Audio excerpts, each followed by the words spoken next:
করিনি, তাই আমি জানি নে আমার কি হয়েছে। দইওয়ালা, তুমি কোথা থেকে আসছো? আমাদের গ্রাম থেকে আসছি। তোমাদের গ্রাম? অনেক দূরে তোমাদের গ্রাম? আমাদের গ্রাম থেকে পাঁচমুড়ো পাহাড়ের তলায় শ্যামলী নদীর ধারে। পাঁচমোড়া পাহাড়, শ্যামলী নদী, কি জানি, হয়তো তোমাদের গ্রাম দেখেছি, কবে সে আমার মনে পড়ে না। তুই দেখেছো? পাহাড়ের তলায় কোনোদিন গিয়েছিলে? না, কোনো দিন যায়নি, কিন্তু আমার মনে হয় যেন আমি দেখেছি। খুব পুরনো কালের বট গাছের তলায় তোমাদের গ্রাম, একটা লাল রঙের রাস্তার ধারে না? ঠিক বলেছো বাবা। সেখানে পাহাড়ের গায়ে সব গরু চড়ে বেড়াচ্ছে। কি আশ্চর্য! ঠিক বলেছো, আমাদের গ্রামে গরু চড়ে, বই কি খুব চড়ে। মেয়েরা সব নদী থেকে জল তুলে মাথায় কলসি করে নিয়ে যায়, তাদের লাল শাড়ি পরা।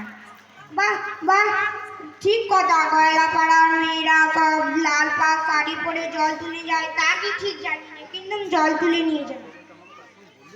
তুমি নিশ্চয়ই কোনোদিন সেখানে গিয়েছিলে। সত্যি বলছি তো এলা, আমি একদিনও যাইনি। কবিরাজ যেদিন আমাকে বাইরে বেরোতে বলবেন, সেদিন তুমি নিয়ে যাবে তোমাদের গ্রামে। যাবো বই কি বাবা, খুব নিয়ে যাবো। আমাকে তোমার মতো ওই রকম দই বেচতে শিখিয়ে দেবে, ওই রকম বাঁক কাঁধে নিয়ে, ওই রকম দূরের রাস্তা দিয়ে। মরে যায় বাবা, দই বেচতে যাবে কেন?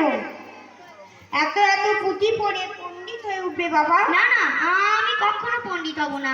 আমি তোমাদের রাঙা রাস্তার ধারে, তোমাদের বুড়ো বটের তলায়, গয়লাপাড়া থেকে দই নিয়ে এসে দূরে দূরে গ্রামে গ্রামে বেচে বেচে বেড়াবো। কিরকম করে তুমি বলো? দই দই দই ভালো দই। সুরটা আমাকে শিখিয়ে দাও। হাই পোড়া কপালে, তোর কি আছে বাসুর? না না, ও আমার শুনতে খুব ভালো লাগে। আকাশের শেষ প্রান্ত থেকে পাখির ডাক শুনলে যেমন মন উদাস হয়ে ওঠে, তেমনি ওই রাস্তার মোড় থেকে ওই গাছের সারির মধ্য দিয়ে যখন তোমার ডাক আসছিল, তখন আমার মনে হচ্ছিল, কি জানি কি মনে হচ্ছিল। বাবা, একবার দই তুমি খাও। আমার তো পয়সা নেই। না না, পয়সার কথা বলো না।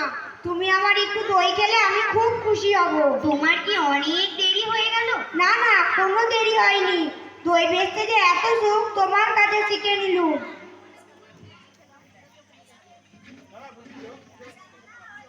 দই দই দই ভালো দই। সেই পাঁচমোড়া পাহাড়ের তলায় শ্যামলী নদীর ধারে গয়লাদের বাড়ির দই। তারা ভোরের বেলায় গাছের তলায় গরু দাঁড় করিয়ে দুধ দই। সন্ধ্যাবেলায় মেয়েরা দই পাতি, সেই দই। দই দই